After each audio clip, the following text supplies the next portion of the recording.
अस्सलामु अलैकुम सामीन। 21 ज़िलहिज्जा और 10 जुलाई है। ख़बर का उन्वान है शेख मुख्तार ने बड़ा झूठ बोल दिया। आप भी सोच रहे होंगे हम कैसी ख़बर डाल रहे हैं।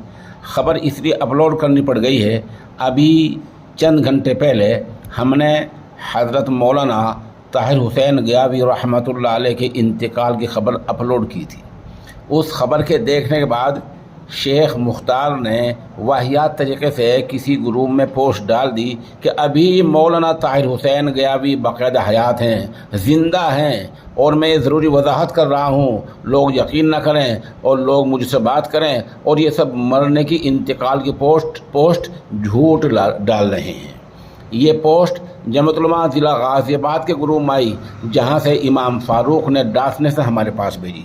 उधर थाने भवन हरसौली से मुफ्ती मोहम्मद अफ़ान सादिक ने हमें फ़ोन किया, और इस तरह कई ज़राए का हमें पता चला कि शेख मुख्तार ने बड़ा झूठ बोल दिया है और हमारी ख़बर पे एतराज़ कर दिया है। सुन लें, ख़बर 100% सच है। पहले हम आपको उनके बेटे जनाब अब्दुल नासिर का फ़ोन नंबर बताए देते हैं ताकि आप मरहूम के बेटे से बात कर सकें। ये एक नंबर है 9473166663, यानी 94 73 14 66 63। ये नंबर मौलाना ताहिर हुसैन गयावी रहमतुल्लाह अलैह के बेटे अब्दुल नासिर का है। आप उनसे तस्दीक कर सकते हैं। फिर अर्ज़ कर दूं कि ख़बर अपलोड करने से पहले इस नामनगार ने उम्मुल मदारिस दारुल उलूम देवबंद के से वाबस्ता और मजलिस तहफ़्फ़ुज़ ख़त्म नबुव्वत के कुलीन नायब नादिम हज़रत मौलाना शाह आलम गोरखपुरी दामत बरकातुहू, मरहूम मौलाना के मुनाज़रे के साथी हज़रत मौलाना नज़र मोहम्मद कासमी दामत बरकातुहू, मज़ाहिर के उस्ताद हज़रत मौलाना क़ाज़ी मसूद मज़ाहिरी फ़लाही दामत बरकातुहू से रब्ता किया।